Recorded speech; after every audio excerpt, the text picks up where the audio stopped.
everybody. Oh. Woo. How y'all doing? Ding dong. Ding dong. Welcome back to the Dudecast. Yes. This is our third episode. Dudecast episode 3. Yes. Hell yeah. Drogsy Popsy is up there. That's right. Papa Drogsy Popsy. Someday I shall inherit the mantle of Papa Drog. Yes. That's my true calling. Papa Drog voodoo priest.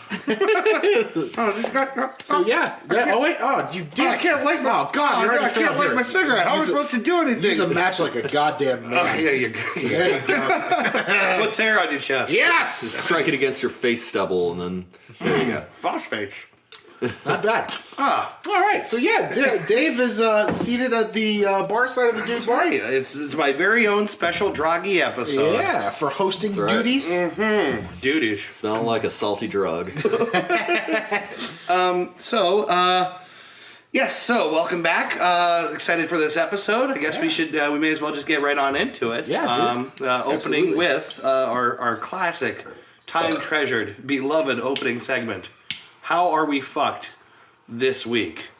I don't know if either of you boys have something you want to start us off on. I have a feeling maybe you might. Do you? I sort of have one. I don't want to steal anyone's thunder though. No, go ahead. Yeah, You're the host. I'm lighting the cigar, not listening.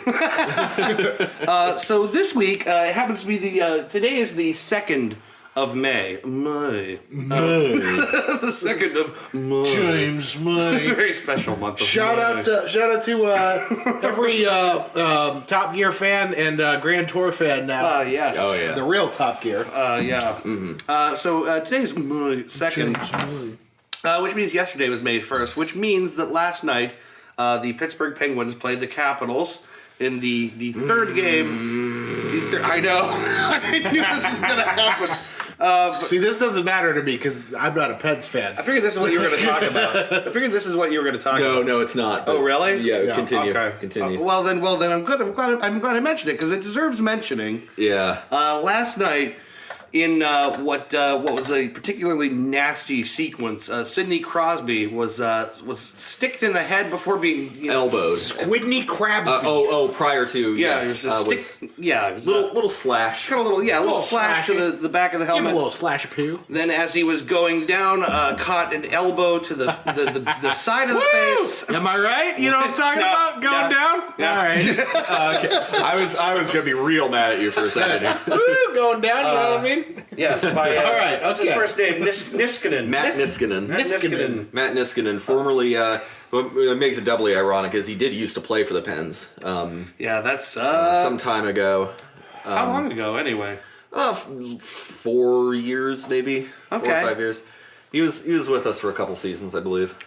But this incident, as it was recorded, it looked pretty particularly nasty. Crosby went down on the ice. The play continued until it stopped. He just sort of looked like a fish on land for a second there, just kind of twisting around. Oh, he got fucking clobbered. He looked like he had his fucking bell rung. To be honest.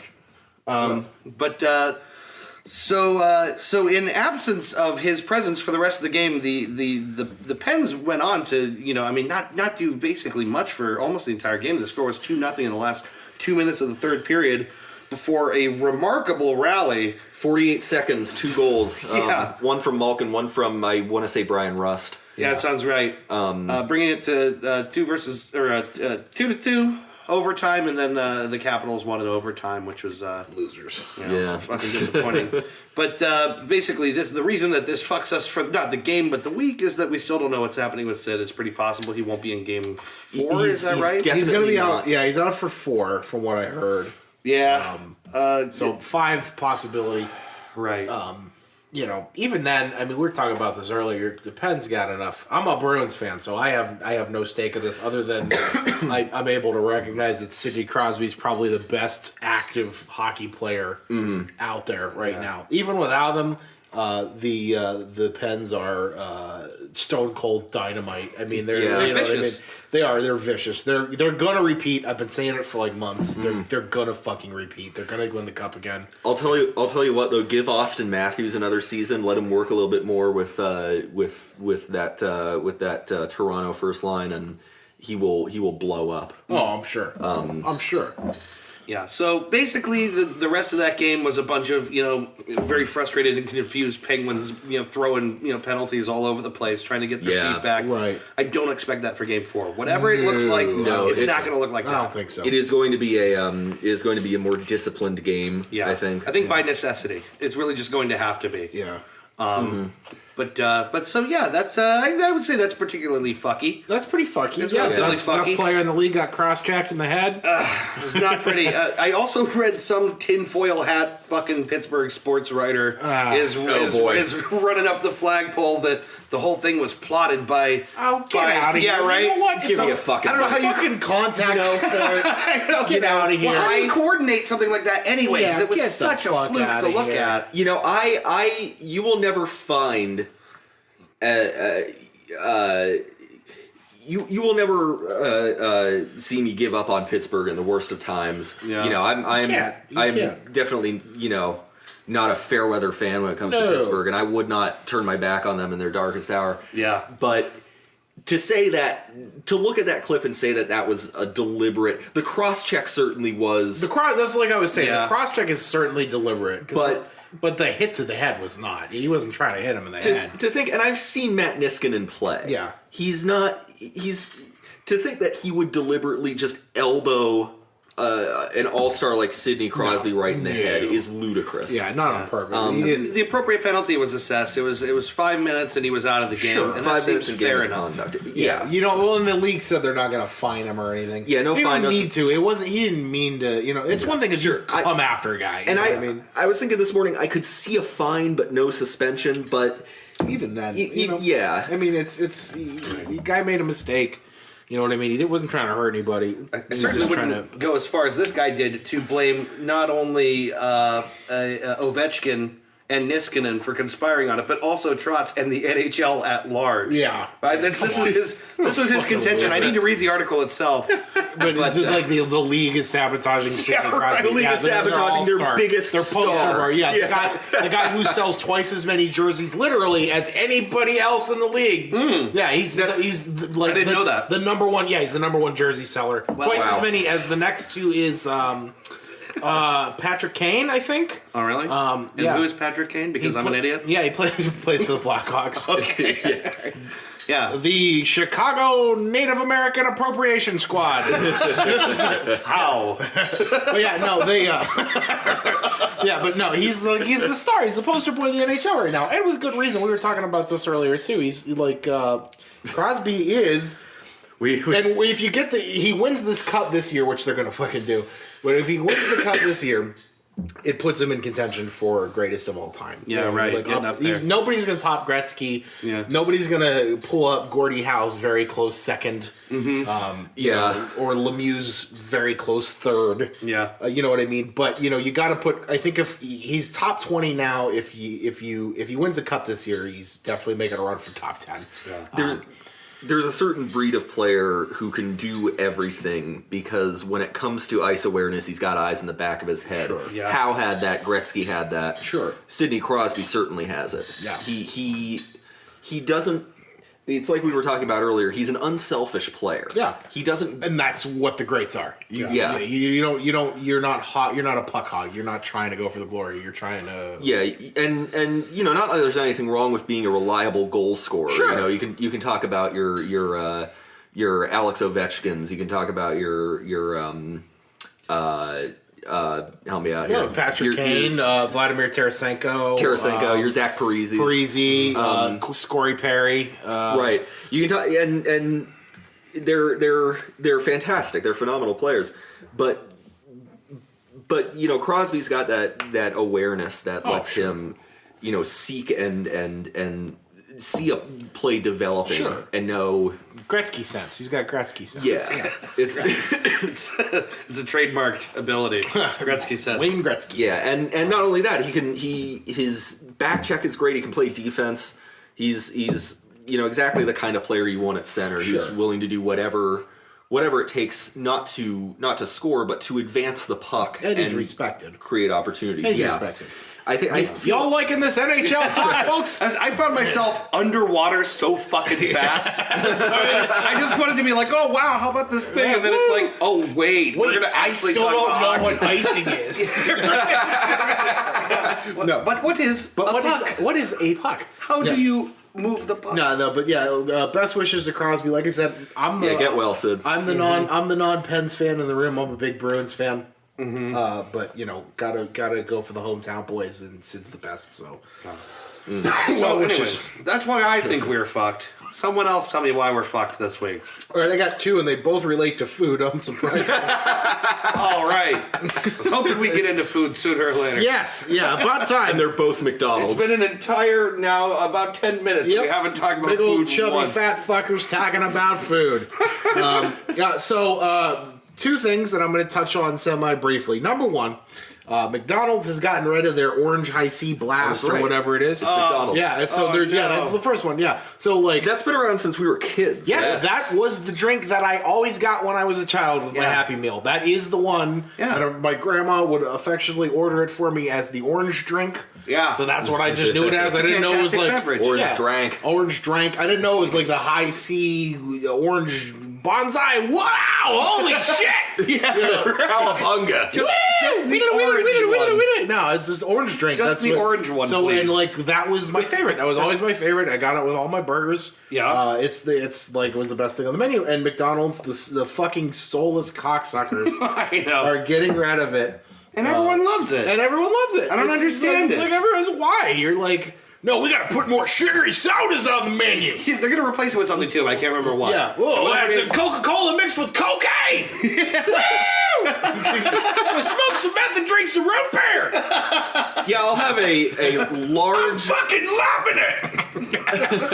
I'll have a large order of ketchup and water. Ba-da-ba-ba. Oh, Jesus! I can eat all the Big Macs. Wow. So they're getting rid of the orange drink, and you know what? It's not even like I haven't. I think the last time I ordered one was last year. You know what I mean? Sure. So I haven't. I'm sorry, I broke bad. You all right there? I haven't had one for like a year now. Yeah. But it was still something that I would order, and it would remind me of my childhood. Yeah. Well, this is how it goes. There's something that you love. The You don't get it all the time, but when you do get it, you like it, and then when you're not looking, they take it away. Yeah. That's how it works. Yeah. So hopefully the internet can stop this from happening. There's got to be some kind of a rallying I'm effort sure. already. There's got to be like a change.org petition if Trump hasn't burned that website to the ground yet. Yeah, right. Trying to bring back the McDonald's orange drink. So that's my first why we're fucked this week. McDonald's fucking with my childhood. I agree. The second one also involves sugary beverages at a different restaurant. Okay. I went to Subway. The other day, and I'm already why? right. Exactly. I'm already not having a good time at Subway. It's like always diarrhea, right? Right, I Every fucking single time. hate, and it got better. Like it must have just been the supplier there. I stopped eating Subway for you listeners at home for a year because I hate Subway. I don't like the act of going into Subway. I don't like ordering the food. Yeah. You know what I mean? And it makes me sick. It was for a while. It was making me sick every time I would eat Subway. Yeah, I'm like I would only eat it out of convenience, and I'm still only eating it out of convenience because there's a Subway literally within walking distance. Not that I'm going to walk. It's I could throw a baseball and hit Subway from my apartment. Sure. You know what I mean? But I went back in there a couple weeks ago. I didn't get sick. It was just something quick and easy to grab before work. Right. And I went in the other day and I got another sandwich again. Day off. Didn't want to go anywhere. Mm-hmm. I went in and I got a meal with I always get the baked Lay's chips and my Italian BMT, and I got a large drink because I'm fat. Hey, what are you gonna get, the smaller one? Yeah, You're gonna spend the extra 8 cents to get the big fuck. So I went in there and I got the large drink. Yeah. Now, okay, when you guys go to a restaurant, and you get a larger sized drink, you expect to pay more, right? Sure. Of course. You're like, right? I mean, you're I'm thinking, naturally, you're right. I'm thinking, $1.50, $1.80, $2.15 or something. I'm expecting to go up a couple of cents here and That's there. a thing. My point is that's a thing that normal human beings expect, correct? To go in there, and this has happened twice in a row now that I've been to Subway, from 2 different cashier ladies. Okay. And I'll say, I'm going to do these chips in a large drink, right? Yeah, sure. Yeah. And they've made it a point to, like, instruct me that it's going to be a 30-cent upcharge if I want a large drink.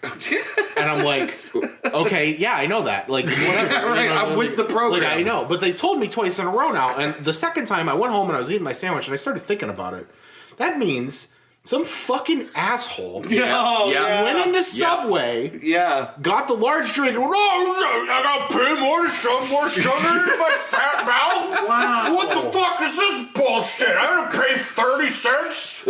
That's a great point. I'm never coming back here again. I wouldn't have even thought of this, but someone had to throw such a bitch fit that they brace themselves. Know, like, they have to, like, tell you. They, like, hold themselves Two and go, different people. Listen, I'm sorry, I don't want to upset you, but you would have to pay 30 more cents. 2 different weeks, 2 different cashiers. Like it's gonna be, just so you know, like, and they're like trying to break the news to me gently. Like, I fucking know. This is how consumerism works. I hate to be the bearer of bad news, but it will be an additional 30 cents. What?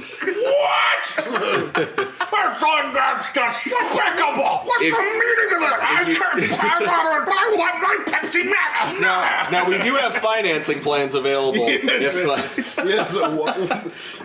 Add another penny to the VIG every week. I'm sure they rated the take a penny tray. Yeah. This is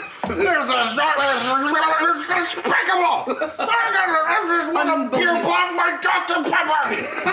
Who doesn't know this by now? That's what I'm saying. Yeah. So we're fucked this week because there's still some fat, motherless, video game playing, not getting laid in his whole life, jerking off to porno fuck who doesn't realize that you have to pay more. Add more modifiers, please. I think it's equally likely that it's a woman possibly in her late 30s.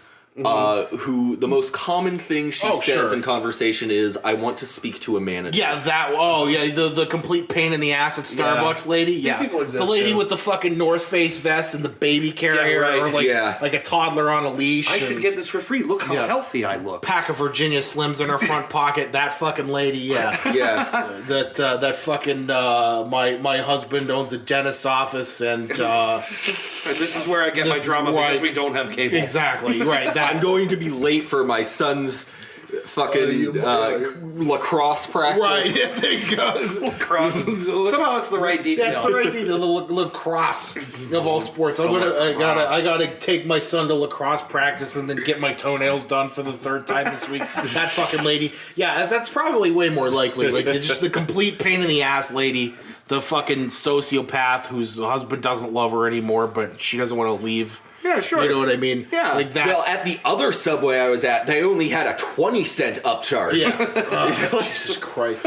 So we're fucked because people are fucking stupid, and you're gonna make people got a hard enough fucking. They're making sandwiches for fat slobs like me who don't wear underwear when they walk in the door. It's bad enough. It's bad enough that they have to do that and like listen to me go like, yeah, can you put like a little bit more of the spinach on it, please? Can you just drench a little more sauce on there? Yeah, but right. you gotta fucking make it harder. You gotta fucking make it harder for all of us. So we're fucked because people are assholes to younger people who don't deserve it. Yeah, just basically anyone behind a counter. If anyone's behind a counter giving you something, just be nice. Mm-hmm. Corporate policy is set by the people who scream the loudest. Yeah. Sure. You know? Sure. So it's why when you call tech support, they ask, have you tried turning it off and on again? Yeah. Because it's usually the people that scream the loudest who haven't fucking tried that. Sure, yeah. And so they gotta make sure it's been something that's been tried. Sure. It's, the old IT joke staple. Have you tried turning it off?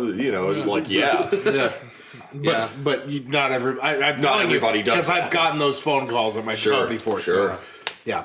So yeah, we're fucked because people are assholes. That's a basically. good reason. Thank you. That's a good reason. Yeah. I agree. We are fucked for those reasons. More cutting edge entertainment. Fat guys talking about sody pops.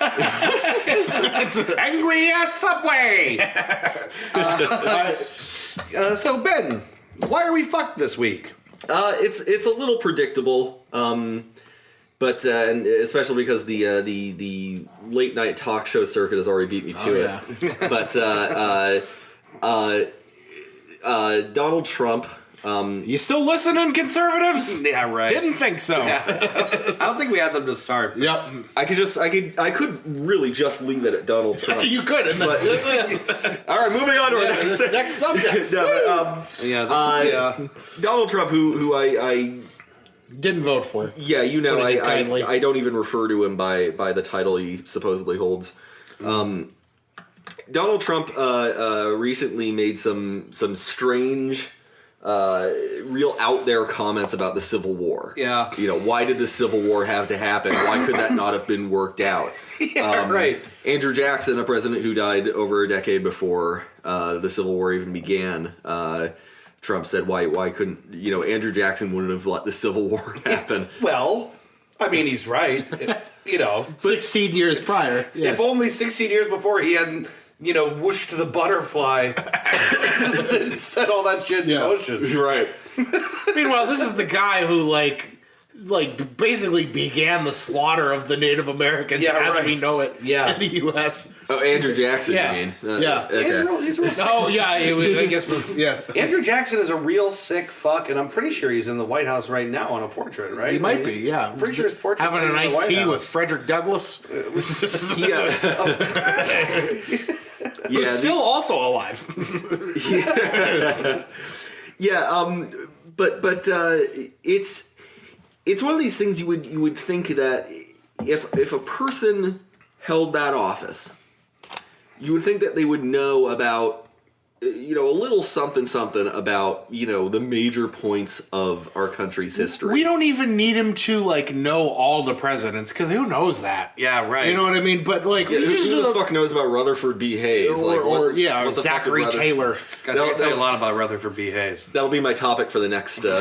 It's obscure presidents. Yeah. Oh, that's actually a really good one. That's not a bad idea. William Henry Harrison was president for a week before he fucking died, or a month before he fucking died of pneumonia. Yeah, right. Yep. Pneumonia. I can't remember how he got. He got sick at his inauguration. speech. He was in the pouring rain, contracted pneumonia because he kept talking and talking, and fucking died. No matter how many leeches they covered his dying body with, I couldn't resuscitate him. Drill a hole in his fucking head. That'll probably help. He's just in a bathtub with hot water covered in leeches bleeding out, going, God, medicine really failed me. Hail to the chief, he sure did a month of something. No, but not to speak ill of I'm sure he was a fine man. I don't know. I have no idea. Probably if he took everybody's time up for 3 hours in the goddamn rain. A fucking asshole. Nobody wants to hear you. Vain son of a bitch. Get They your didn't even have the common decency to live and do anything that he said he was going to do. A fucking asshole. It's one thing if he got cancer and then he died, it's tragic. Yeah. But this guy just it's his own goddamn fault. Fucking loser. Yeah. But I would expect a president to know, number one, why the Civil War happened. I would expect a president to know, number two, why discussion was a foregone conclusion at a certain point. And I would expect a person in the Oval Office to, at least have, I guess the reverency and respect for the countrymen who fought and died in that war. Yeah. To know a fucking thing or two about the war itself. Yeah, it's pretty we don't expect him to know every little thing. But the big things, it's why it happened. Yeah, why we had a civil war, acknowledging it, It's such, we joked, of course all of us did, all of us liberal commie scum. We joked all throughout the Bush presidency about how, his dad paid his way through college and through education and whatever. But man, this now really is like Billy Madison if Billy Madison was president. For sure. We're gonna come out next, and the next thing he's gonna say is why did Normandy have to happen? Why did D-Day have to happen? Why couldn't we have just nuked Germany? Yeah, if he ever opines on Hitler, it's gonna be such a bizarre day. He was a great public speaker. Oh my God, that's the thing that hasn't happened yet. Classy mustache, Very in fashion at the time. Loves dogs. Loved dogs. Great artist. Didn't smoke. Healthy lifestyle. Never used chemical weapons. Never used chemical weapons. Not one. According to the Trump administration, Papa Spice. the Third Reich never used chemical Papa weapons. Spicy. Out there giving up the real news. Yeah. Dishing up a hot steaming plate of facts. Oh, God. 11 turds and spicers. Oh, man. I highly doubt it, but if by any odd chance Tom Pugh is listening to this. Yeah, shout out to Tom Pugh. Our resident Yes. spicy expert. Yeah. Who makes my day all the time by regularly, every day, watching the White House press briefing. No, I've been off Facebook for a while. You're gonna have to show me a few of these. Yeah. Because Tom is an incredibly smart man. Yeah. He reminds people every day on Facebook, hey, he's about to come on. Yeah, get my Watches it popcorn. and then commentates on it. It's amazing. It's great. It's a really good thing. And the thing that more people should do.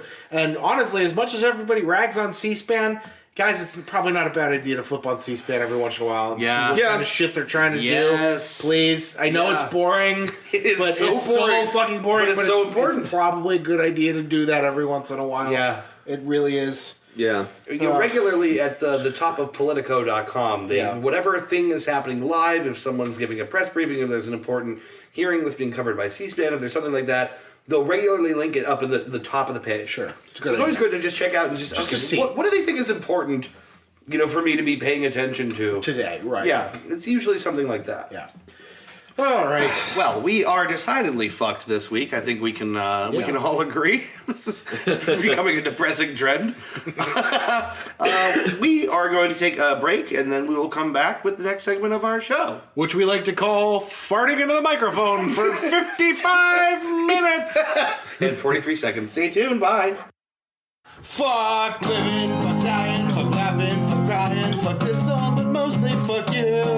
Fuck love, hated friends, fuck following trends, fuck this song, can't wait till it ends. Fuck everything, but fuck you the most. Fuck everyone, but fuck you the most. With a big rusty call or a splintery post, yeah, fuck you the most. Fuck you. All right. Yeah. Hey, welcome back. Woo. We are ready to begin the main segment of the program, but before we kick this off, we always do a little something that we like to call "Here's What I'm Smoking." Here's what I'm drinking. Smoking And drinking. You smoking something? Here's what I'm smurfing. Here's what I'm durfing. Smurfing and endorphin. Smurfing and durfing. I will kick this one off. do it. I'm more or less doing the weekly standard today. I've got my Marlboro Edge cigarettes, tried and true, faithful, full flavor tobacco cigarettes. Also have my black coffee.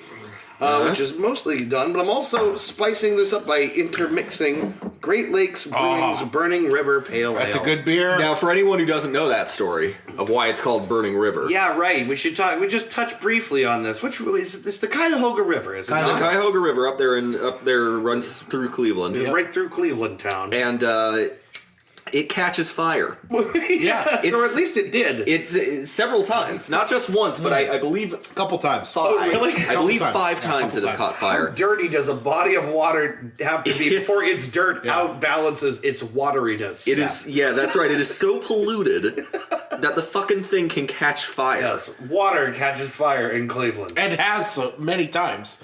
Yeah, many times. But Great It's a Lakes good beer. Brewing makes beer. a fine beer. It's Burning River is not exactly my favorite, but it's always reliably good. Yeah, It is. It's a solid beer. The Great Lakes Brewery in general, they have a lot of beers that I really like, and a couple that I don't. Yeah, me too. But like Burning River, Elliot Ness, Dortmunder. The Dortmunder is my You know what I favorite. mean? Dortmunder's Like great. those are great go-tos. So Yeah, there's I think probably there's also a bunch of them that you wouldn't even know exist because they only come out in these little seasonal packs, and there's some they only serve at the brew house. I found out. Christmas sales really. Christmas Oh, their sale's Christmas ale is fantastic. phenomenal, yeah. I remember a little while Very ago, full-bodied. their brewmaster left and went to, I want to say, Thirsty Dog. And Thirsty Dog changed up the recipe for their Christmas ale around the same time.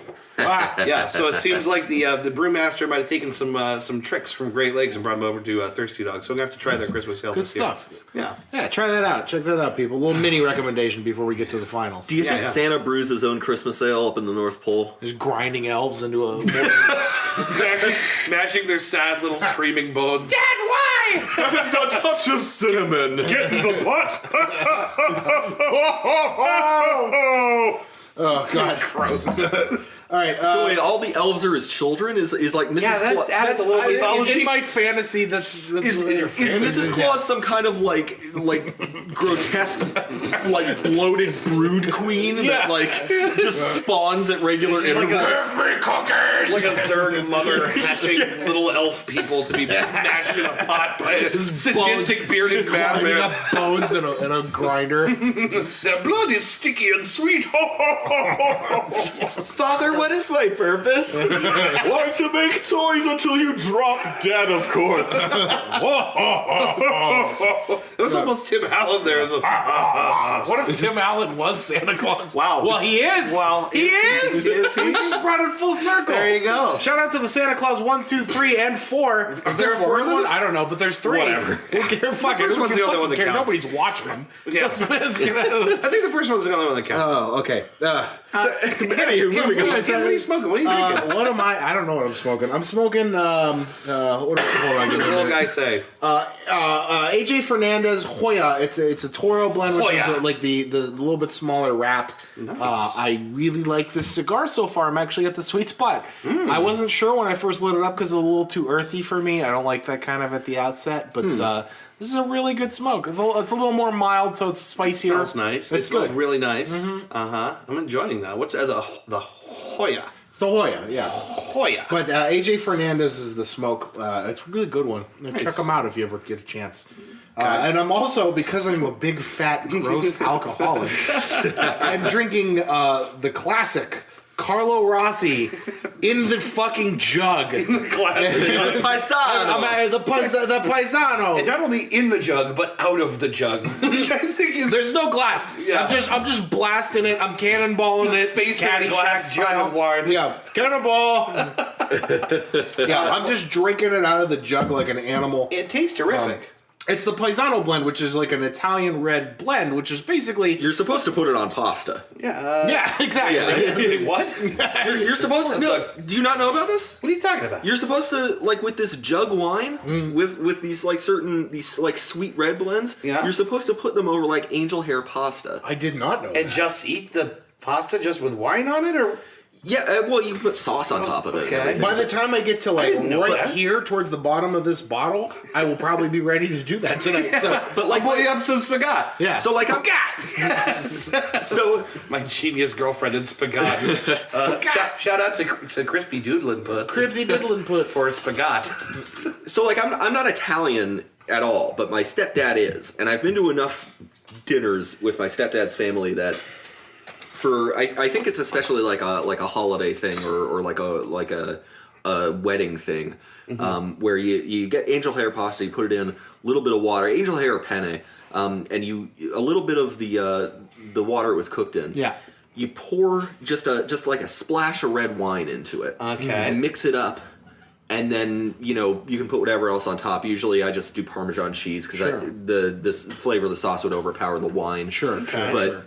But yeah, it's a thing that you do, and you're supposed to use this kind of like this Carlo Rossi, this jug wine. Fascinating. I should and try that. Like every table has one, and they'll Yeah, this is pour what some it wine is. in. It's basically just table wine. One of these nights we'll do this We'll do before that. we do the podcast. Yeah. we'll have some Carlo Rossi spaghetti, which sounds so insane to We'll me. do it. Yeah, we'll do it. We'll sprinkle some Parmesan on top of that. Parmesan. Yeah. It's quite. I mean, I got to tell you, like I am a fat alcoholic, so I'm drinking it right out of the jug. Right. But it's really good with the cigar. It's pairing really well. Nice. So yeah, I really like this. I'm Good gonna buy this combo. smoke again. So Smoking and drinking. I can't help but notice.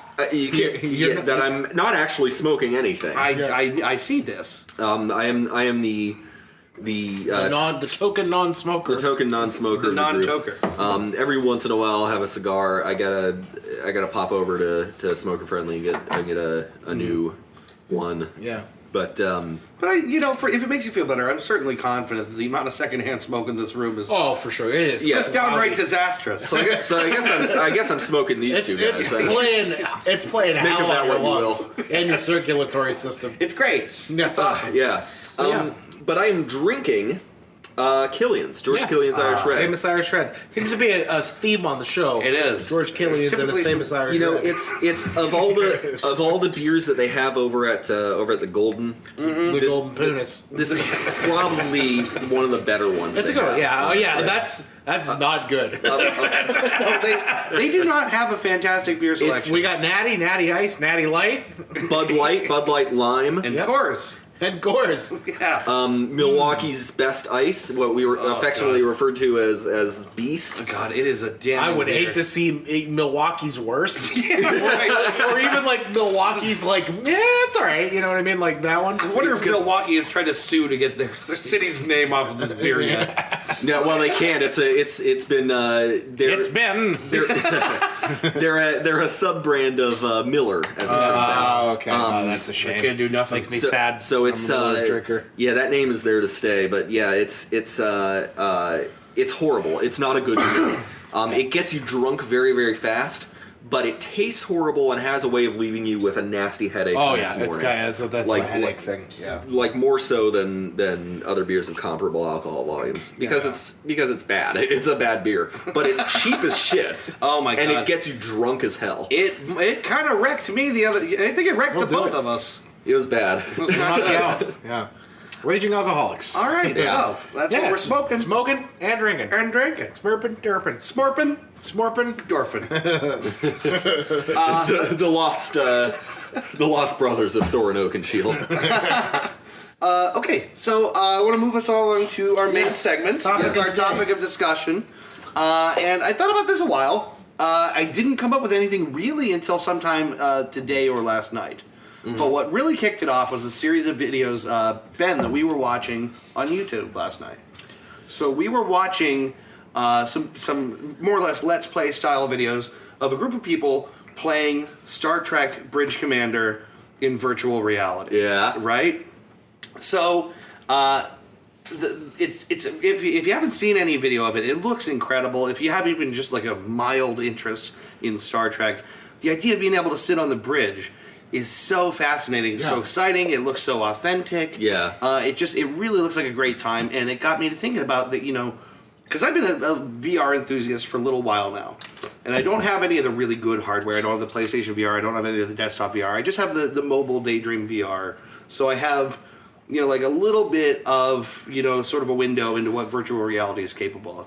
But what I always think about is, what are the things, if I could choose any experience, or if I could choose any, sort of a time in history, or if I could choose any kind of any game, any existing game, anything, what are the things that I would want to bring to VR? What are the places I would really, if I could do anything in VR, what would you do? What would I do? Nice. Right? And I figure this is a good open-ended discussion for us. And it doesn't have to go in particular order. Actually, it might be better if it doesn't, and we just sort of throw out, the different things that come to mind. But VR is just so cool and so fascinating. The better it gets, and it's going to get better, and it's going to get more present. Absolutely. People are throwing money at this thing, and absolutely. It's they're not going to let it all go for nothing. So I just I wonder what does that look like? What's your ideal VR experience? Well, not necessarily my most ideal VR experience, but let's get the big fat throbbing cock out of the room right now. we know. Hey, the dog's being good. Don't pay attention to him.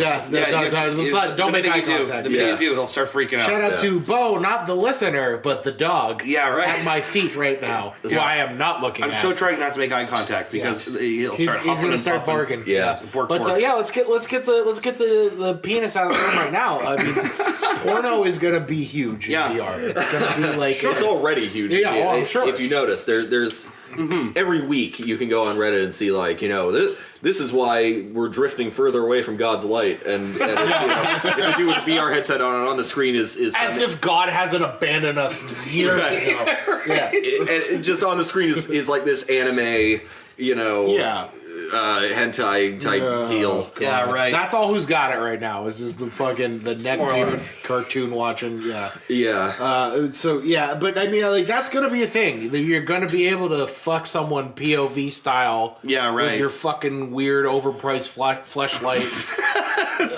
It's all wired in like a giant harness up to your. Yeah. I saw. Okay, this was a while ago. I saw that Pornhub had made a It's just an ass that goes on your table. It's just an ass that leans over your table with maybe, I can't remember if there's little legs that dangle under or what. God. But I swear to God, this is a real thing, and it synchronizes to whatever you're watching. What kind of fucking? That's so weird. So if you've ever wanted to fuck your coffee table, now you can. I mean, good on Pornhub for looking after its user base. Sure. You would not believe the kinds of like weirdly socially progressive things Pornhub does. Oh, I know. Yeah, they're Pornhub. Seriously, let's just do that right now. Shout out to Pornhub. Shout out to Pornhub. I mean, they played a really great April Fool's joke this past year. What was that? It was basically something about your browser history will now be God. Yeah, so, like they sent your browser history out to something or other. You know what I mean? Wow. Scared the shit out of masses of people on April Fool's Day. Well, just recently they did one that was for an entire day. Mm-hmm. It was, I can't remember if it was their search results were limited to women only or men only. Okay. But it was for International Women's Day. Oh, cool. Really? Yeah. Or no, it was in solidarity for that Women's Day off. Nice and frustrating. That National Women's Day off. So I think it was men only. I'm sitting here going, "Oh, that's really nice," but I'm thinking, like, if that was me, I'd be like, "What the fuck? What the fuck? There's too many dicks. It's way too many. It's 100% dicks on There's here a lot right of now. swinging going on. There's too many. I don't need the swinging. I need more pumping. Where else on the internet am I possibly going to find naked women? You're right. I know. What are we gonna do? It's not like there's literally millions of other websites all over the world. But no, it was a day of men only for solidarity of that National Women's Day off that happened not long ago. I remember during the Republican National Convention in Cleveland, they deliberately published their search statistics and their usage information before and during the Republican National Convention to demonstrate how much goddamn porn got consumed during that week. It's fascinating, right? Like the Republican Party are not, historically very friendly toward porn, but they, I mean, you wouldn't know it. But they certainly browse a lot of it. You wouldn't know it. Well, A lot of gay porn too, which is okay, but don't fucking deny it. You know what I mean? Like, right? Sure. If you're not, which I think was the idea. Yeah, it's just like, okay, if you're going to be that kind of person, expect us to call you out. You know, sure, yeah. It's okay. Listen, it's all right to listen to porn. Oh yeah. And then Fannie Mae stop. Tell me what a titties feel like. Her name is Fannie Mae. And then dear old sweet Fannie Mae took her clothing off. Oh my! Well, how do you do there, Mr. Cooper? Yeah. Oh, yeah. What do you think of these? I wanted to be in that voice too, like the weird old timey male narrator the whole time. Yeah. Oh, that's getting me real hard. No, that's a thing. That's a serious fucking thing. That's gonna be like. If this monster takes off like it's primed to do, I still think we're about a decade away from like a mass market takeover. Because as of right now, it's just a slow burn. Right. But I think like if this monster takes off, that you better believe, like historically speaking, like all the mediums that succeed, Blu-ray, DVDs, VHS, they have all succeeded because porn jumped onto that market first. I learned that from Tropic Thunder. Yep, yeah, that's true. Whatever you can use for sex will ultimately eventually sell. Absolutely. Because what it does is it crosses the early adopter market that so many technologies flounder on. Mm-hmm. You know, the people that are willing to spend a lot of money early on when the thing doesn't show that much promise, but it has just that little potential to finally get you laid. Yeah, right. Yeah. I just heard adopter and flounder, and I think you just invented a new fetish. Oh no! Under the sea. Under the sea. I don't like this at all. Darling, it's better. Down where it's wetter. Fucking my desk. I'll have to show you a picture of that thing. It was so fucking funny. And of course, then people. Okay, I want to get off the porn thing in a second. People. You're saying people. Yeah, people. Men. Yeah. It's a little disingenuous to. What's funny is guys record themselves using this thing and then upload it to be like, check it out, guys. Wow. What's your audience for this? You want to disappoint your family even more? Take a look at this thing. Woo. All right, let's go. Yeah, let's. Okay, so obviously, porn's a big market for VR. Now that we got the fat dick out of here, Yeah, right. But it's like, I guess, outside of sex, which is like a natural, like, Sure. of course, that's an exciting thing about virtual reality. Yeah. But like there's a lot of things I gotta think that you can't experience any other way. Yeah. Concerts, you know what I mean? Like if you... At certain concerts, yeah. Yeah, there's certain shows, I think. Really, I mean, think about... This is a really good untapped market. Like, you can't make it to go see... But Bruce Springsteen, Billy Joel, Elton John... Yeah, right. And John Mellencamp Sure. are playing a concert for America in New York City. Yeah. And you can't get tickets because how could you ever get tickets to that? Right. Sure. $10 a pop will put you at the show. You know what I mean? That's the idea behind, I think, at least the driver behind why Facebook bought Oculus in the first place. Yeah, it's Is brilliant. realizing a major potential to. I mean, their mission is basically connecting people, right? Right. And to do They that, make a fortune. You don't charge a lot of money to do something like that. Yeah. There is an untapped fortune in there somewhere. Well, Yeah. the downside to this is if you can get away with hooking people in with for $10 a pop. Yeah. How many ads do you think you'll get? That's in true. that, I agree. Yeah, I agree. I in that mean, time frame. that's. I mean, but from their standpoint, this is more money for them. You do it like a movie theater. You do your ads for your Coke and your Pepsi and shit before the movie. Yeah. Throw them in. I would be okay if they did it that way. You know what I mean? Like if you do your advertising prior to the show and then maybe after. You know what I mean? right. that wouldn't be bad. Or between sets. Right. Exactly. When all there is just like, I don't know, some stand-up comedian comes out and Someone who's not a stand-up comedian who you give a shit about. Right. But yeah, no, I mean, like, there's a huge potential in that. And, like, it doesn't have to be just concerts. Like, Broadway, you know what I mean? Yeah.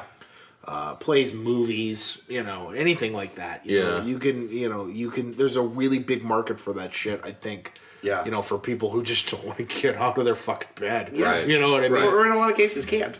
Yeah, exactly. So one thing that I thought of, and I don't know exactly what this would ultimately be like, but I thought like one of the coolest things that exists that I'm never gonna get to do. Yeah. Right. Like, because there's a lot of things that exist in the world. There's no possible way I'm gonna get to do them.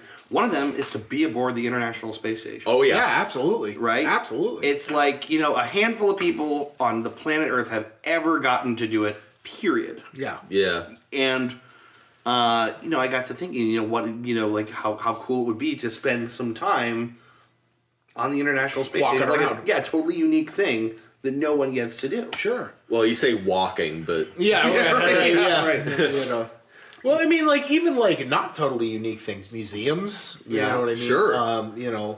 There's probably a good to fair chance that I'm not going to be able to go to the Louvre Right. in my entire life. Right, yeah. So, you want to take a walk through it, spend $10, you can, you have unlimited time, you know what I mean, for this day, or like 5 hours to walk through this whole thing and see it virtually. Yeah. And it's not the same. The Vatican. but the Vatican, right. You know what I mean? Yeah, The Sistine Chapel, Yeah. if you want to be there, you can be there. You know what I mean? Anything like that, Yeah. And not just that. I mean, we're thinking like, we're thinking two-dimensionally. Things like being a Jedi. You know what I mean? right. Who the fuck Yeah. wouldn't want to be a Jedi swinging Yeah. a lightsaber around? Well, what I'm thinking too is museums got me thinking about what potential do you think like VR could have for education? Yeah. Oh yeah. A tool for training surgeons and for training pilots. That's a huge thing. For training ambulance drivers. Sure.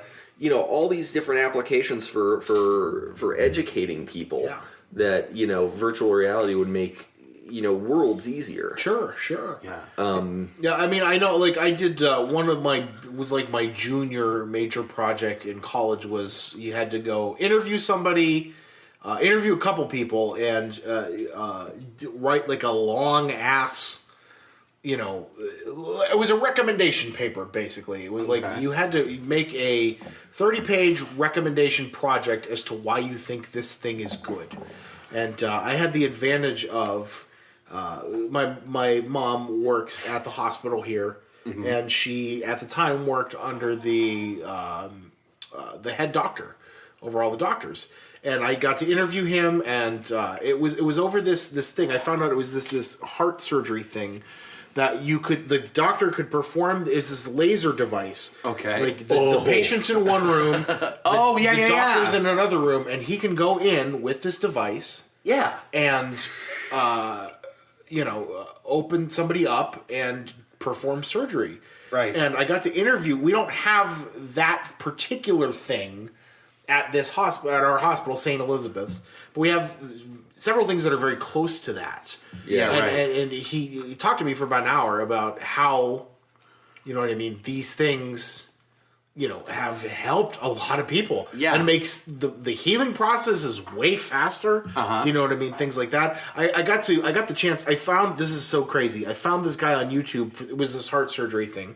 I found this guy on YouTube who left a comment on a video showing what this thing can do. And he's like, yeah, it was in Colorado. He was in Colorado. He's like, yeah, I had my heart surgery on this machine and it saved my life. And I messaged him on YouTube. It was a comment this guy left a year before this. And I got his, I couldn't fucking believe it, but this guy messaged me back and I got a chance to talk to him. And I spent, 30 minutes on the phone with him, talking to him about his surgery, recovery process, how it was fast, Oh, that's sweet. Yeah, it was really cool. It was really cool. I can't remember what the name of this robot was, but I got to, and I wrote this big long 30-page paper on it, and I did some research on it. But think about something like that. That is a prime virtual reality, you know what I mean? It's telepresence. Right. It allows you to be smaller too and make more precise. That's basically anything a doctor could never do. I'm gonna take this to a next logical step here and say I think you're thinking what I'm thinking. bomb defusal. Not what I was thinking. No, bomb. What were you thinking? I was gonna say brain surgery. No. But bomb defusal is cool. Bomb defusal. Yeah. Imagine how much a VR environment would improve our already existing our bomb defusal robot technology. Yeah, I think they probably have. I mean, I know that they have goggles, they have instruments and all that on these things, I think. Yeah. But it's the idea of being able to be in a place that's too dangerous for a person. Sure. Yeah. Sure, absolutely. I was thinking even... radioactive areas. Yeah. Chernobyl is, Mm-hmm. Oh, man, to take a virtual tour of Chernobyl. That would be cool. Can you imagine? I would shit myself the problem with is fear. there. You got to get some poor bastard to go through it. You know what I mean? Well, no, you don't need a guide. You put it on a little gizmo. You put a little gizmo. Yeah, a little gizmo robot. A little gizmo. A little robot guy. No, I wasn't picturing we're strapping a GoPro to a sad Croatian kid.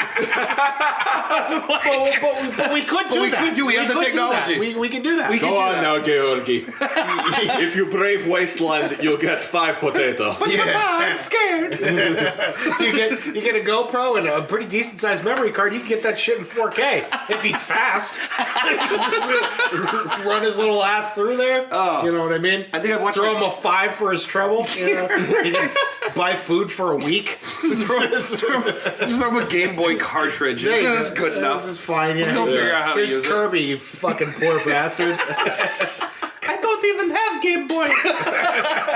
This is the latest music from America. It's called Cyndi Lauper. You hand it to him and it just melts in his open hand. It's glowing as he comes out. Oh man, that sucks for you. If only you had one of these nice comfy radiation suits. Yeah, oh man. Here you go, here's $5. Well, so I got to thinking though also how amazing would it be to so we don't have this available now. But everything's getting smaller all the time. Yeah, right. Tell me about it. Camera. Penis joke. Woo! Woo! So technology is getting smaller. I got to think at some point we're gonna have small mobile devices. Yeah. With cameras and the ability to transmit things that you could send through a human body. Yeah. And I gotta think that would just be incredible. Nano machines. Yeah. Nano machines. It's like things like that we could never ever foreseeably do in any other way. That I think someday we would be able to do it. Just how fascinating that would be. Yeah. Just move through the human body, get in the bloodstream, fuck some shit up. Yeah, absolutely. You know, Fucking tearing apart a stomach lining. Kick the shit out of this blood clot. Yeah. find your way into the brain and then just spin the while revving your wheels trying to get out of it. Oh, yeah, I like the image of the brain as like a muddy parking lot. Get a board under it. Get that board under it. Come on. There, you gotta push, honey. There goes my 4th birthday. Yeah. Like my Raven, get out the kitty litter. We need some traction. Oh, I don't know algebra now. And I can strangely play the piano. oh, that's how it works. No, I mean, like, there's so much that we could say about this. You know what I mean? Because there are, I don't want to say limitless possibilities, but there's a lot of really cool shit you can do. Yeah. There's a lot of shit. 2 possibilities come to my mind. I suppose 3. I guess 3 possibilities come to my mind. The first, and I'm going to start with the most meaningful. You keep hearing that? Yeah. Yeah, what is that? I don't know. Is it my chair? Maybe. Just look at dead stop. Dead fucking air. Cutting edge entertainment here It's on the probably Free nothing. Dude podcast. It's probably a rat. It's no big deal. Yeah, well, it's cockroach. Giant Madagascar hissing A cockroach. cockroach saying, hey? You heard it. You think it's hey?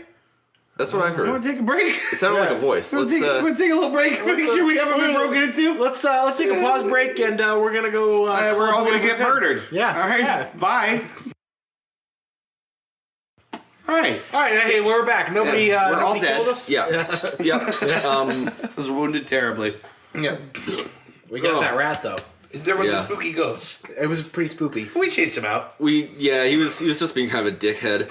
Like, you ever notice how ghosts in horror movies are not like malicious? They're just dicks. Yeah, they're they usually- knock your shit off the shelves. They flick your lights on and off. They're just assholes. They're kind of reasonable at first, though, when you think about it, because normally they're just like, hey, fuck off. And you're like, Yes. no, this is my house. And they're like, actually, I was here a long time ago. And you're like, no, Well, well, I son. bought it. And they go, well, whatever. And then they Guess start- we're roomies now. And then they start scared, like, okay, please really get out now. Until eventually it's seriously, I like, I'm wanna dropping jerk- shit on you. Yeah. I'm trying to jerk off. My boss is coming for dinner, please. You sat right inside of me the other day. So anyway, I have 3 possible ideas. Yeah. The first one, I'm going to start off with being the most meaningful. Sure. Think about, for instance, people with autism spectrum disorder and how virtual reality could help to destimulate them. That's fascinating. Calming imagery, calming repetitive imagery that would, provide just the right level of stimulation to keep a person with autism, to bring them down. Yeah. If they're getting overstimulated. They do similar things like this right now for treatment of like post-traumatic stress, where they like create deliberately calming, environments designed to bring people to some kind of place of peace. Yeah. Sure. And there's already in many programs for folks with developmental disabilities. There's already like rooms that are built specifically for destimulation, as kind of low light, ambient sounds, cool colors like blue and green and what have you. Yeah. That makes sense. I never actually thought of it that way though. Yeah, it's good. It's a good thing. I feel like VR would be helpful with that. Yeah. For the less meaningful ideas, think about how virtual reality would change, for instance, a movie. Yeah. Think about every Yeah. Blair Witch Project or Cloverfield that you've seen where they're filming with a handheld camera. Then imagine that it's a movie like that, but you're actually there. Yeah, right. Yeah. You are sort of, either looking from a character's point of view, or you are a silent protagonist type thing. Yeah. Or maybe you're in The Revenant and you get to get eaten by a bear. Yeah. Sure. Oh, fuck How exciting is movie's that? Awesome. There was a music video I think I've showed you guys a few times called it's a song by a group called Biting Elbows, and the song is called Bad Motherfucker. Okay. Yeah, okay. I think I've heard that, actually. I don't know if Wait. Is this the one I'm thinking of, where it's like a spy sequence kind of thing? It's in first person. Yeah. The entire thing is shot with a like a GoPro type thing in first person, and it's the guy whose point of view you're in is like this action hero who's just like, beating the shit out of guys and shooting them, and and it's like this whole like a James Bond like action sequence. Yeah, or like one day in the real life of what's his fucking face, Jason Statham. Yeah. It's just like his actual. Yeah. This is his real life. This is just like a typical Wednesday for Jason Statham. That's just how he lives. But yeah, like a movie like that where like, you're on like this virtual ass kicking tour, or like that'd be cool. Yeah. Or like a war movie where you are like a silent onlooker. You are just a member of this squad, and the drama is unfolding in front of you. Yeah, like you're not a character. You're a part of the squad, but the other. You know what I'm saying? Like, right. Like it's happening around you. You know yeah. what I mean? Like, well, and the other thing is now, like a drug deal going wrong, and you're like one of the henchmen standing off to the side, and you get to watch this all go down in virtual reality. Well, like it would totally change the presentation, and it would have a really big effect on filmmaking. Like we use the frame right now to direct action. What's inside the frame is where your attention goes. Right, but now but with virtual reality, you can make the audience the fourth wall. Yeah, right. And it's actually trying to guide their attention in ways other than limiting very selectively what they're seeing. Yeah. You draw the action and the attention by what's happening, without borders, essentially. Yeah, filmmaking is a huge thing. You know what I mean? Yeah. Like that could, and I don't know if that will ever be a thing, but that could pioneer movie making. You know what I mean? Right. That's a huge possibility. And on a semi-related note, think about what newscasting would be like if you could watch current events in virtual reality. Yeah, right. Oh, for sure. Well, because they have they have now already these omnidirectional cameras you can just drop just about anywhere. Yeah. And they'll do like I saw once a feature that was all about here's Syria right now, and here's like ancient relics in Syria, and here's like a little bit about the culture, and then just seeing like the devastation of the place. Sure. Yeah. Is so it takes anything that you otherwise could see on television or hear talked about, and it really kind of drops you in a Puts place you where in the place. you really feel about things differently when you're immersed in them. Sure. Absolutely. It's a different medium, and I think it's a new one. It's a young one. Yeah. But it has a lot of potential. Yeah, it does. It really does. I think that's what it was. I think it's your chair. It's got to be my chair. Yeah, it probably is. Hello. How you doing? Get the fuck off me! Lose some weight. Stop drinking so much. No one's gonna want to fuck you in your ass. Is that fat? Now the third application. Buddy, I'd fuck you. That's not true. Somebody will fuck me. There's someone will. Someone. At some point, you could be a bad decision for somebody. I will be somebody's practice at some point. It's like that line from Superbad. We could be that mistake. Yeah. Yeah. No. I've been that mistake. Think about that. You've been at some point, and so have you two. Sure, yeah. At some point, I'm the worst that someone ever had somewhere down the line. Somewhere down the line, you are somebody's mistake. Because especially in the early days. Yeah, sure. Poking wildly into the wind. Yeah. That's depressing. Yep. We've all had mistakes, and we've all been someone's mistake. Sure have, buddy. So anywho, virtual reality. The third application is probably the most obvious one. The one that I think we all knew was going to come up at some point is video games. Yeah, absolutely. I think about games like, for example, Star Wars Republic Commando or Metroid Prime, where there's already, because it's already, that's the whole point of why first person gaming was invented in the first place, is to put you there, is to put you right in there, and games like, I mentioned those two games specifically because they take it a step further by adding like a visor, like a helmet. Right. Yeah. Like you can see the inside of your helmet. Yeah, which does add an extra layer of sort of immersion, even just on the old platformers that we're used to playing. Yeah. Yeah, and it's I feel like the next logical step, and I know there's already VR shooters out there. Yeah. That do a pretty good job of this, and with more development it'll be even better. But like, imagine a game as gorgeous as Battlefield 1. Or like... Oh, yeah. Any of the mind-blowing first-person games that, imagine Outlast in virtual reality. Oh my god! I mean, like, I don't want to. Yeah, I know. Picture Piggy Man. Yeah. Run it up on me. Yeah. But it really is. I feel like too. It presents a whole new environment for real-time strategy games. Yeah. Oh yeah.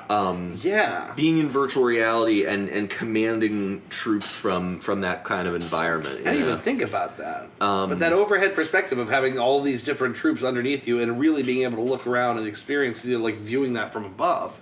Yeah. It's really kind of incredible. See, I was thinking more like from a hilltop over the battlefield. Oh yeah, like on your steed. You do a Civil War. Yeah, game, that would be sweet. Oh. Just like on your horse, just like looking down at the battlefield and directing everything. Yeah, you know what I mean. That's fucking cool. That would be awesome. Like you're actually there. Send the cavalry in and charge in with them. You know what I mean? Yeah. I had talked earlier about like the educational potential, training pilots.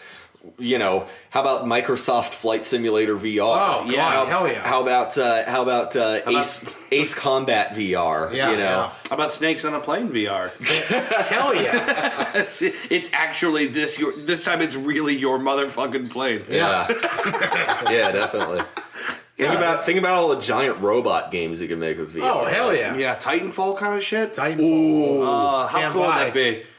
Yeah, dude, that would be good. No, I mean that is like the main. Mm-hmm. That's the catalyst right now. Is the, you know what I mean? Like gaming. Yeah. That's how this is going to hit the market. Yeah. So of course it's going to be a niche at first. Yeah. You know what I mean? Like it's going to just be for people jerking off, right? For a while. It's going to be for people eating Doritos and drinking Mountain Dew. What is the Dew SA? Dew SA. Do SA, the Mountain Do Dew. SA. Oh, should I go get that? Yeah, go grab the Dew SA, bro. You know what? Because you know what?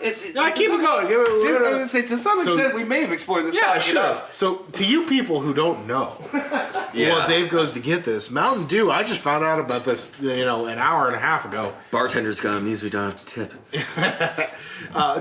Mountain Dew made the Mountain Dew Dew SA, which is a mix of what? Code Red, Whiteout, White Lightning, White tequila. It's got tequila in it. Riding the White Lightning. It's Code Red, Whiteout, and Voltage.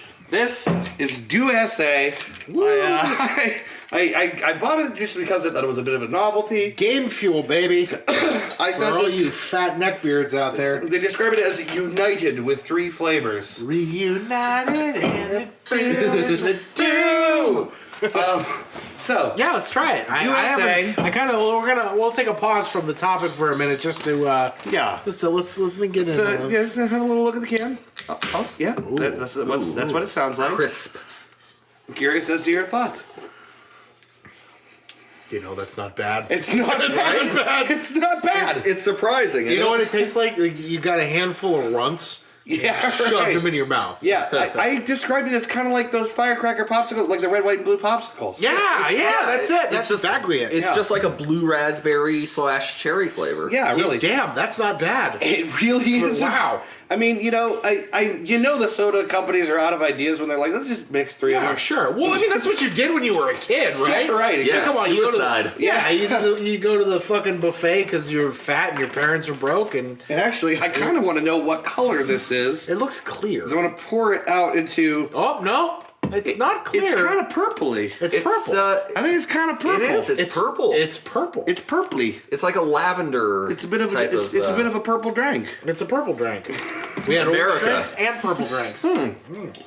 This is the beverage of America's future, I think.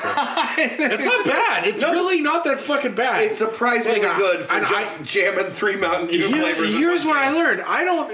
You know what? Maybe I'll save it. Yeah, save what you learned. Okay, yeah. You know, I'm going to save it. We're going to save it for that segment. Yeah, we're going to make this. This is one of many conclusions we will draw tonight. Yeah. That's pretty good. It's shocking. I mean, you can get a Cheeto filled with mac and cheese. Right. You can get a taco with a Dorito on the outside. You know what you got? Now you can do this. You take a fucking plastic cup, like a margarita glass, you rim it with Doritos, and then you pour some of this shit in there. right. For the gentleman with a more refined palate. The neckbeard margarita. No. But anyway, let's get back on topic here. We gotta Since I think we've mostly covered this topic. Because the thing that I have found, I think more than anything in discussing this, and maybe this is a point to be made in itself, is I don't know. Yeah, I don't necessarily know all the things that I would want to do in VR, and maybe that's almost a bit of a problem for VR. Is that where do you start? Because when I first this is maybe the point that I guess want to make after having talked about it for this long is when I first was going to get a VR headset. I remember joking with my girlfriend, going, "Well, this is the last time I'm going to see you. Yeah. It was a really nice dating, but I'm going to VR now. Yeah, and I'm not coming back. Right. And so if you want to see me, you have to come in there because that's where I'm going now. Because I thought honestly I was going to use it all the time. Because there are so many possible things you can do with it. But the reality is, here we are, and I've had the thing for like half a year now. And they're not there. It's not there yet. That's all it is. Yeah, and they haven't really brought us the smorgasbord of experiences we thought we would have. Yeah. And there's a lot of cool things you can do. I think the most memorable thing I've done in VR so far is that little Avengers Age of Ultron mini thing. Yeah. Which was kind of cool just because there's like a battle scene going on around you and you just kind of fly through it. Mm-hmm. But at the beginning, you're in Iron Man's suit, and it's all booting up. That's cool. And all the stuff is flashing up on the HUD. Yeah. I want a game where I'm literally just Iron Man in virtual reality. Yeah. Flying around as Iron Man. I would like to, if we're moving on from this topic soon, I would like to put one final thought in. Have you guys seen a movie called Surrogates? No. No, but I know what it's about. It's Bruce Willis. Yes, I have seen it. I actually have seen it. Yeah. It's about a society where people no longer really live in flesh and blood and interact with each other. They have androids, basically. Basically, androids that Did they pilot out? In the world? Yeah, they lay in bed and pilot these androids out in the real world. A little Matrix-y kind of thing. But not quite. A bit. I mean, everyone's aware that they're doing it. Sure. But yeah, it's a real weird and bizarre, and the plot revolves around someone is managing to murder people through their surrogates. Yeah. Oh, okay. So get through the surrogate at the surrogate and kill the host consciousness. Yeah, and just blast the person. That's pretty sweet. And kill them. And Bruce Willis loses his surrogate, so he has to walk around in real life, and everyone's just like, "Where's your surrogate?" Yeah. Ew. Bruce Willis. Ew. Bruce Willis. Ew. Ew. You let Ashton Kutcher after me more. Ew. And I feel like I feel like VR won't ever become quite that prevalent. Yeah. I don't think human beings will let her. As long as we have this in our thoughts that shit. What if we stop living in the real world because of all this technology? Yeah. I don't think it'll ever get to that point. Yeah, I don't know that it will either. I'm dead certain people were saying the same thing when television was getting big. I know. Right. Yeah, right. Who would ever want to do this instead of go outside? Right. And as it turns out, television sucks and the outside is pretty good. Yeah, exactly. Right. No. Yeah. I've been saying that for years. Yeah. That we didn't really get into the dangers because there is on some level a danger, I think, to this whole thing, and that's being a bedridden person, increasing isolation. Yeah, right. From your fellow man. It doesn't have to replicate reality to be better than going and doing things for you. Sure. If it eliminates a lot of the things that keep us isolated already, anxieties, and Sure. And I don't think we'll ever get there.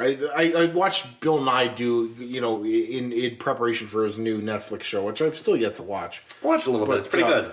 He did a little Q&A with people on Reddit, for the show, and he did a little video response. And one of the things he talked about was somebody asked him the question: is there ever going to come a point where humans invent artificial intelligence that can take us over? And he said, no, that's fucking stupid. Yeah, right. You know, like no, human beings are smarter than you think, and we would never let ourselves create something that was beyond our control. Yeah, you right. know what I mean. So there's, I think, like it's scary on the sense that there is a possibility that we're going to, you know what I mean,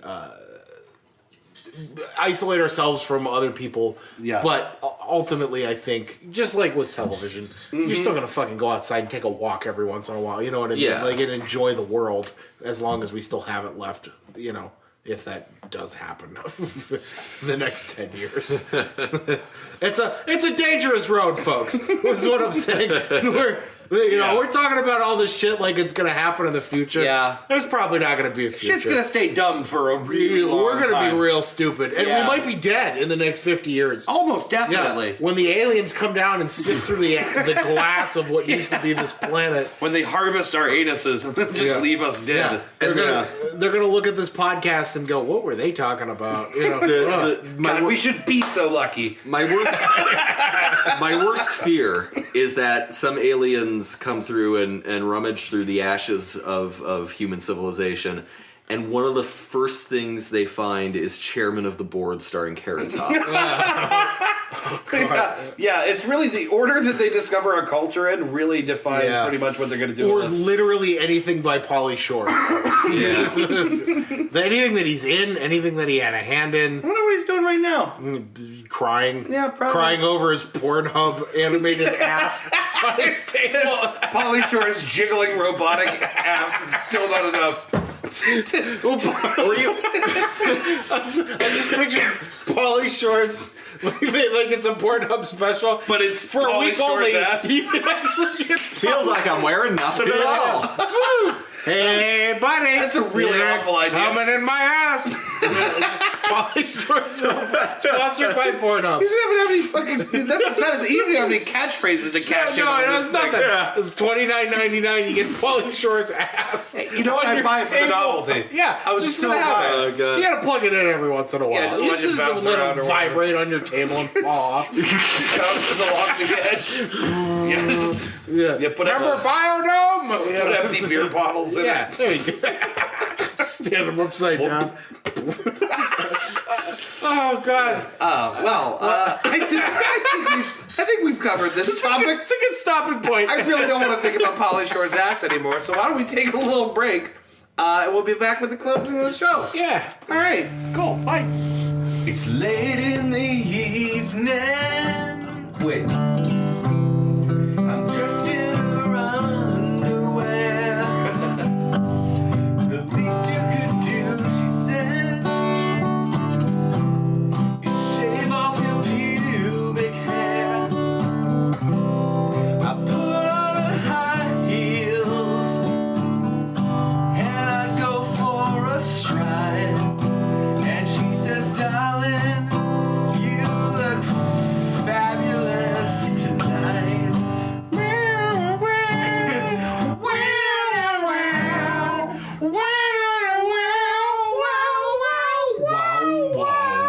Hey, welcome back to Pauly Shore's Robotic Jiggling Ass. With your host, Three Fat Dudes. Oh, yeah. Yeah. Oh, man. We got... Yeah, that's an image that's Well, that's the thing. There's no face. It's right. just the ass. You don't know it's Pauly Shore. it's You have the- to trust it's It's Pauly the Shore. spread open ass. It's the balls, the grundle. What is You know, this? if you want the face, you can print one out and tape it to your table. Yeah. Just keep a DVD Hey, copy buddy. of Son-in-Law next to it. The soundboard. And, Yeah. God, that's horrifying. I'm never going to forget this picture. Man, I've been exposed to a lot of, like, high weapons grade dumb ideas Yeah. before. But that's stuck in there for a long time. And we created a phrase Yeah. that will never Ever. ever be uttered in the human language ever again. Pauly Shore's robotic jiggling ass. Fast forward to 100 years in the future, and teens are using Pauly Shore's robotic jiggling ass as a euphemism for cool. Yeah. Wow, man. Like the way you would say, "Oh yeah, that's tits." Yeah. Yeah. That's Pauly Shore's robotic jiggling ass. Who's Pauly Shore? I don't know. I can't remember. Would he do some blow? Oh, he's like some old guy. Whatever. Yeah, whatever. Fuck it. Yeah, That's total PSRJA. He's like. Over time, that becomes corrupted into Paul Simon's robotic jiggling ass. And people go, actually, it wasn't Paul Simon in the beginning. It was Pauly Shore. Every time you turn it on, it starts singing "Still Crazy" after all these years. Hi, Vsauce. Darflax here. Did you ever wonder where Paul Simon's robotic jiggling ass comes from? Funny, you should ask. Oh God. Okay, that's fun. Woo. So let's move ourselves along to the last segment of the show. This is our recommendations section. Woo. So anything that the dudes, anything that any movie or TV show or an album or something to do or something to think about, just anything that comes to your mind that you want to share with the world, or the four people in it that might be listening to this. Right. Yeah. Hey. The three of which are sitting at this bar. Yep. So recommendations for the week. Oh man, I recommend these. you got a good jiggle going on. Jiggle that shit. Yeah. Okay. So I've done the past 2 weeks a recommendation of an album, and I think I'm going to continue that tradition. That's a good for like tradition. That's a great tradition. Tradition. So, I realized the first 2 weeks I did Dilla's Donuts, hip hop album, and then last week was Those Funkadelic. Funkadelic versus the Placebo Syndrome's a Funkadelic album. Yeah. So I'm gonna put something out there for the white boys. Crosby, Stills and Nash, their first album. The one there's no other. It's just Crosby, Stills and Nash. That's the album where they're sitting on that front porch on the couch, and Steven Stills is holding the guitar. Actually, I think it's Graham Nash holding the guitar in his hand. Okay. And they're just sitting out there. That album, Just a that self-titled album? Yeah, I've yet to actually document for myself my top 10 albums of all time, or last week we were talking about the Desert Island, the 100 Desert Island songs I would take. Yeah. Yeah. But if I was gonna make a list of my top 10 favorite albums, that one would definitely be up there, and I would say it'd at least be top 5. That's a really good record. If you get the chance to listen to it, it doesn't matter what platform you listen to it. They sound great together. Every track on that album is really good. Nice. Sweet Judy Blue Eyes, Marrakesh Express, Guinevere. It's just Wooden Ships is a really good psychedelic kind of jam. Yeah, it's a really good record, and it's worth a listen if you get the chance to listen to it. Nice. So the second recommendation I have, because I've done albums 2 weeks in a row, I wanted to break it up. 3 weeks in a row now. I wanted to break it up a little and add a second one on top of that. Throw something else in there. Yeah, I've been trying to expand my movie horizons. I always consider myself a music person, but I really like film. Yeah. And certain aspects of film, especially cinematography, really good acting, really good writing. Overall Willis content. Yes, yeah. Is Bruce Willis in a robot body? Is Pauly Shore there? How is his ass? Is it jiggling? Are there wires Is it coming framed out of it? properly? No, but I've been trying to watch a bunch of movies, and that's old and new. And I watched a movie that I've been thinking about, watching for a while, and I just bought the damn thing on Blu-ray, and grabbed a pizza and watched it the one day. It's a movie called Whiplash. Oh, yeah. It's from 2014, and it's got Miles Teller, who's a younger actor. I can't exactly remember some of the stuff he's been in, and the other lead, I guess, would be J.K. Simmons. J.K. LOL Simmons. Yes. So some of you nerds might know him as the voice of Cave Johnson in The Portal. Portal 2. It's the first thing I think of when I think of Cave of J.K. Simmons. Yes. Cave Johnson. Cave Johnson. Is that he's in the Farmers National commercials? Yes. He's the voice of the yellow M&M. Yes. Is he the yellow M&M? He's the voice of the yellow M&M. He's the voice of the yellow M&M. For a long time. He's the head editor of the Spider-Man magazine in the Tobey Maguire Spider-Man. Yeah. I want pictures, damn it. Yeah, right. Pictures of Spider-Man. J. Jonah Jameson. Jr. Yeah. So J.K. Simmons. and he actually won Best Supporting Actor and an Academy Award for this movie. Yeah. So the movie's called Whiplash. It came out a couple years ago, and it's a story basically about this young kid. He's like 19. He enrolls in the best music school in the country.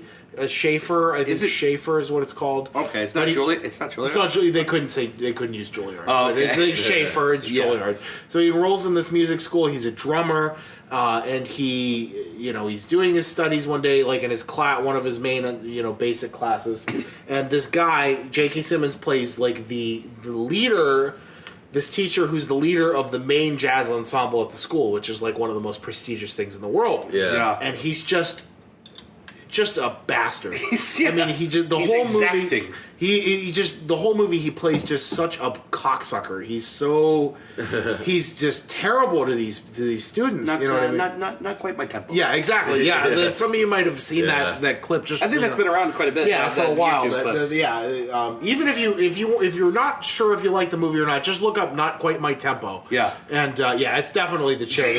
We're like making eyes at each other. Like I heard it. Yeah, no, but the idea is he picks out this kid in his basic class and says, come do this ensemble, we're going to try you out as a backup chair. And the whole movie's about him working his way up in this class. And I'm not going to spoil anything else about it beyond that, other than J.K. Simmons and Miles Teller, both the younger actor, do a really good job portraying those two characters. Yeah. They're both very good at it. And Miles Teller does a really good job of, it has a great ending. Coming into his own, the ending is very good without spoiling anything. And J.K. Simmons does a very good job as a horrible bastard who you're not supposed to like, even if you want to at certain points of the movie. In my head, it's Great Expectations at music school. Kind of. It's like just some kind of like kid comes up into a place he doesn't belong in, and he's got this benefactor type person who's also kind of cruel to him. Yeah, to everybody, not just to him. Like the clips of the movie that you guys maybe have seen. It's not just to him. He's cruel to everybody. He's not a good person. Oh, he's like actually he's straight a up bad person. But it's a really great movie. If you get the chance, watch it. Whiplash from 2014. Nice. The soundtrack is incredible. It's shot really well. Yeah. Everything is framed really well, and it's just a overall really well done movie. So check that one out. Heard a lot of good things about this movie. It's a good movie. Yeah. I'll bring it over sometime. You should watch it. Yeah, let's do that. I'll certainly watch it. What do you got? So, last week I recommended a video game. I recommended Prototype, in which you are a shape-shifting, violent psychopath who tears a bloody swath through New York City in order to discover his identity. Like, he has amnesia. I watched the trailer. It looked really creepy, and I wasn't expecting so many like ribbony things to be coming out of him, like it's tenderly looking. That's tentacles. That's a move called a Devastator. You can use it and just it looked terrifying. Fucking impale people. Yeah. But following in the trend of video games with amnesiac protagonists, it's a trend now. There's two. I heartily recommend a game that I picked up in 2009 and only finally beat yesterday, called Stalker: Shadow of Chernobyl. Good game. Nice. Which has spawned also a sequel called Call of Pripyat and a prequel called Clear Sky. Okay. And is this the one that starts like you're sort of in the middle of nowhere and like in the snow, and there's maybe wolves around? Or am I thinking of a totally different game? You're thinking of a game called Cryostasis. Another very good Russian game. Nice. But yeah, Stalker, as I said, is a Russian game. It is based loosely on an Andrei Tarkovsky film. Tarkovsky has been referred to as the Soviet equivalent of Stanley Kubrick. Okay. That's sweet. If you like Kubrick, you will like Tarkovsky. He's done a movie called Solaris, which is slightly better known here in the West. Okay. But he did a film called Stalker, which itself is based off a book called Roadside Picnic, that revolves around a mysterious zone where reality is kind of bent and twisted, and a writer and a scientist hire a guide called a stalker to guide them through the zone and to the center, where it is rumored that there is a room that if you enter it, you get a wish. That's a really wild concept. You get a wish granted. The movie itself is pretty deep. It's pretty wild. It's philosophical. Not much action, and it was made in the 70s. You know, of course, well before the Chernobyl disaster of 1986. So the game adds guns and sets it in, you know, post-nuclear explosion Pripyat. That's so cool. It's a great setting for anything. Yeah, I'm fascinated for sure. by that. So your player character he's called the Marked One. He wakes up with no memory, only a PDA with a single order on it that says "Kill Strelok." Shit. Strelok is a Russian word that means something like sharpshooter. It doesn't say, would you kindly kill Strelok? Yeah, believe it or not. So he has to figure out why does he want to kill Strelok? Who is Strelok? Yeah. And you know, he discovers soon, this isn't spoilers or anything, that Strelok is maybe the only stalker ever to reach the center of the zone, which is deep in the Chernobyl nuclear power See, plant. I got to that point, but I didn't, you know what I mean? Like, You didn't finish this Yeah. game? I didn't finish this game. I played it. So whoever Strelok is, He's had a wish granted. He's dangerous. he knows Kind of what's a big at old swinging dick to throw around. Sure. He knows what's at the center of the zone. The center of the zone in this universe. Again, they amended it to be in, you know, post-Chernobyl explosion Ukraine. It's supposed to be set in 2012. The game came out in 2009. So it's a little like near future-y. Sure. So it's like a free roaming. You wander around this, you know, radioactive wasteland where there are like these anomalies that spawn these weird, grotesque artifacts. You can equip them and they have different effects on you, or you can sell them for lots and lots of rubles. Ooh. But it's like not quite a post-apocalyptic setting because it's not an apocalypse. It's just this one section of the Ukraine that's like, you know, weird. Like reality is you know, kind of fucked up. But there are all these fortune seekers called stalkers that go around hunting for these artifacts, and you know, various factions, various, you know, unsavory types like bandits and you know, the military always trying to fuck with everyone's fun. So it's As they do. so in its original iteration, Shadow of Chernobyl is quite a buggy game. Russian games from around this time, like the turn of the decade, were notorious for being poorly optimized. There's another one I'm thinking of that, what's the other one? It's, Metro? Yeah, Metro. Metro. Yeah, it's another example of these kind of games, right? Metro wasn't well optimized, but it it's was a good game. It was relatively bug free compared to like Stalker and Cryostasis. Okay. You know, Stalker also suffers from some broken English, but there are mods that take care of a lot of these things. Sure. Oh, okay. And it visually, I feel it's aged pretty well. Okay. It's very atmospheric, very creepy. There's all sorts of I highly recommend playing it with headphones on.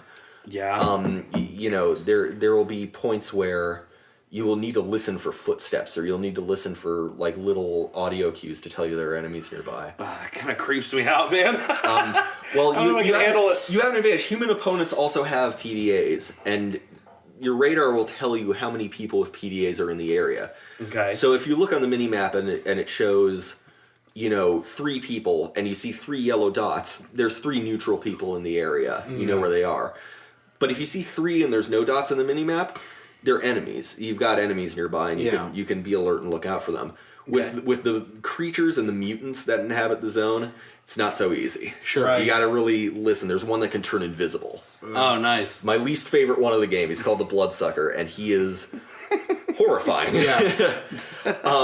But yeah, it's a very Really sounds friendly. Yeah, like it. Yeah. This is downright neighborly. Guy to drink a beer with, you know? It's me, the bloodsucker. drink a blood with Y'all want to have a beer? Can you hear me? a blood light. I got this Burger River Ale. Hey man, I got Pauly Shore's Robotic Jiggling. I'll let you borrow it. The latest model, comrade. But yeah, it holds up. There's still a very dedicated community around this game, which is amazing to me. It's 8 years old. How authentic is it to locations or to the structure of, like, say, Chernobyl or whatever? Surprisingly so. Yeah? I'm in. I'm so in. Like that's all I needed to know. It's it takes a while to pay off. You're in some outlying areas, some more towards the beginning of the game, some more rural areas, some more like ramshackle rundown areas. But towards the end of the game, you get closer and closer. Spoiler alert! The game's fucking called Shadow of Chernobyl. Yeah, right. You get closer and closer to Chernobyl, the nuclear power plant, and so you have to. There's a point where you have to go through Pripyat. The city that used to house thousands and thousands of people. Yeah. So there's you go through these ruined apartments, and there's the big Ferris wheel that's in all the pictures of Pripyat that you see. So it's a great game. It's on Steam. I'm not sure how much it is, but if you get it, I highly recommend you look up a mod called the Zone Reclamation Project. Okay. It has a tool that allows you to enable or disable a lot of optional features. Side missions in Stalker have time limits, which are fairly unforgiving. So you can set it higher, or you can cut the time limit completely. Yeah. Okay. A few bug fixes. The head bobbing when your character moves is pretty extreme by default, so you can reduce it or eliminate it. Yeah. Okay. But yeah, I highly recommend getting that game and installing that mod and playing through Stalker at least once. I think I'm going to do it. Yeah, I think I'm going to get this game. There are a total of 7 endings. Oh, wow. Okay. There are 5 quote-unquote false endings that depend on how you play the game. And then a true ending that branches off into 2 possible things. Okay, cool. Nice. So my advice for that would be to just pay attention to what people tell you. So it's basically just like Papers, Please. Okay, all right. Glory to our stats. No, that sounds really cool. I'm going to do it. Yeah.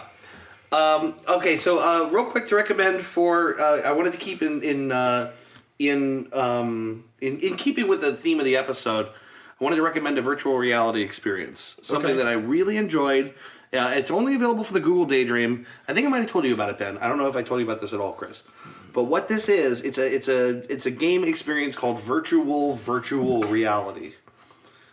I think you might. I don't know if I told you about this. I thought this was so far one of the most interesting things that I've ever done in VR. So what you are is you're a human servant to AIs at some point in the future, right? It's not creepy. It sounds real creepy, but it's a really actually playful concept. Yeah. So you're this little human whose job is to service all these AIs who have to do all this work for the humans, but they still, they have needs. You mean like service or like service? Well, actually, it's a little bit like a little service. Oh boy, this doesn't play well on the radio. This gesture I'm doing. The gesture. The dick sucking gesture I'm doing with my Yep.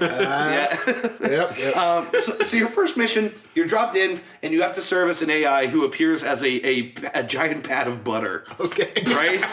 he's laying on a countertop. I'm with you so far. And he's going, all right, put the toast on me. So you got to grab the toast that comes out of the toaster, and you drop it on him, and he's going, yeah. Oh my God. And then you grab more, and then all of a sudden you're surrounded with toasters. Oh my God. You're surrounded by, you can't get enough toast on this guy, and he's going, yes, it's like this orgasmic experience. And then you get dropped out of that. Okay. All right, you did a good job. And the mechanic that allows you to do this is you grab a headset with your controller, you point to it and click, but then you literally have to drag it and touch your face to put it on. So you're putting on and taking off virtual headsets. Yeah. So even within VR, you're going into deeper layers of VR. VRception. VRception, yeah. Now, what's really interesting about this is that as the game progresses, you start to find that there's this deeper lurking reality within this virtual reality that allows you to sort of break the little matrix they've put you in, where you have to service these AIs. So you can get out of this and into the staging area. Sort of like the way that in Portal you get outside of chambers and you're in the Portal facility. Yeah. So there's these deeper layers to this facility that you can get through. And I don't want to say too much about the game. I don't want to explain everything, but everything is not exactly as it seems. Okay. So it's a really cool experience. I think the mechanic of putting on and taking off VR headsets is so well done. Yeah. When you just drag it to your face, it actually feels shockingly immersive for like what it is. Because you're pulling yourself out of them physically with your hand. That's cool. It's a really cool thing. I think of all the VR things I've done yet, it's the most fun. I think it costs maybe $8. Okay. In the Daydream store. And if you played through it quickly and knew what you were doing, you'd probably finish the game in a half an hour. Cool. Cool. It's a lot of fun. It's called virtual reality. Okay. If you have a Daydream headset, get it. If you know someone who does, just borrow it, try it out. Yeah. Really, really fun, unique kind of use of VR. Cool. Awesome. Dig. So that about does it here. We I guess it's time to talk about what we learned this episode, if anything, because my God, all I can think of is that jiggling ass. Well, I mean, do you need anything else? I don't really know that I do. A single mole on the right cheek, flopping off the table. I'm really seeing the cover of Son-in-Law next to it. What if he wasn't on there and it was just an ass? Just on the cover of Son-in-Law? Or? Yeah. Bum-in-law. Yeah, bum-in-law. So this week I learned that no matter what you look like, whether you're some young punk or a late 20s fat guy or a mid 30s, a lacrosse mom, you're capable of being a real dickhead to someone behind a counter. Yes. Don't do it. Yeah, it's true. Those people don't make dick. Don't be. There's a whole lot of assholes in the world. I learned that there are table asses. There sure are, buddy. I learned that I just wrote hockey is not a conspiracy. I also learned that you don't need to know history or anything to be the president. Yeah. We're seeing it every day. What else? What else we got? I learned if you get pneumonia speaking outside for 3 hours, you probably deserve it. Yep. Yeah. That's true. It's on you. What you got, Ben? I learned that throughout history, throughout the expanse of time, as far as our species has been here, from nude depictions of the Sumerian goddess Ishtar to nude depictions of the Roman goddess of love Venus, to nude depictions of Carmen Electra and Janet Jameson. Oh yeah. A lot of our history and a lot of our media does revolve around porn. Yeah, absolutely. It revolves around an erotic sort of mindset. Absolutely. To that point, I learned that VR and surrogates and alternate forms of existing in the world are no substitute for a nice old-fashioned hand job. Yeah, that's true. Wave of the future, dude. 100% electronic. I still prefer to jerk off manually. Of course you do. I learned that the brain is muddy and gross and really easy to get stuck in.